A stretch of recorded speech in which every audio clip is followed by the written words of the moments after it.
1 cup காய்ச்சின பாலில் சிக்கனை சேர்த்து இந்த மாதிரி செஞ்சு கொடுத்து பாருங்கள்.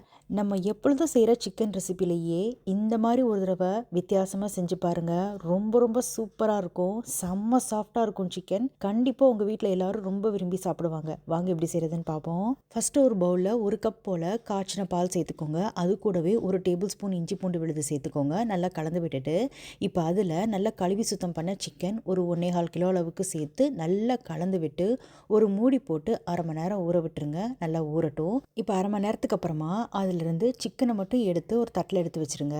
இப்போ மிச்சம் இருக்க அந்த பாலில் 2 டேபிள் ஸ்பூன் போல் தயிர் சேர்த்துக்கோங்க. நல்லா ஃப்ரெஷ்ஷான தயிர். 1 டேபிள் ஸ்பூன் போல் காஷ்மீரி மிளகாய் தூள், சீரகத்தூள், garam masala powder, chicken masala powder, மல்லித்தூள் இதையெல்லாம் சேர்த்து நல்ல ஒரு விஸ்கர் வச்சு நல்லா அடித்து விட்டு கலந்து விட்டுக்கோங்க. இப்போ அதை அப்படியே எடுத்து வச்சுருங்க. அடுத்ததாக ஒரு கடாயில் எண்ணெய் சேர்த்து நம்ம இருத்து வச்சுருந்த அந்த சிக்கனையும் சேர்த்துக்கோங்க. கூடவே காரத்துக்கு பச்சை மிளகா, உங்கள் காரத்துக்கு ஏற்ற பச்சை மிளகா சேர்த்துக்கோங்க. நான் சேர்த்துருக்கிறது காரம் கம்மியான பச்சை மிளகா தான். அடுத்ததாக தக்காளியை இந்த மாதிரி 2 2 வெட்டி அதையும் சேர்த்துக்கோங்க. நான் ஒரு 4 போல் தக்காளி சேர்த்துக்கிறேன். அடுத்ததாக தேவையான அளவுக்கு உப்பு சேர்த்து ஒரு மூடி போட்டு மீடியம் சிம்லையே ஒரு 10 நிமிஷம் வேக விடுங்க. தக்காளி நல்லா வதங்கட்டும். சிக்கனும் கொஞ்சம் நல்லா வெந்து வரட்டும்.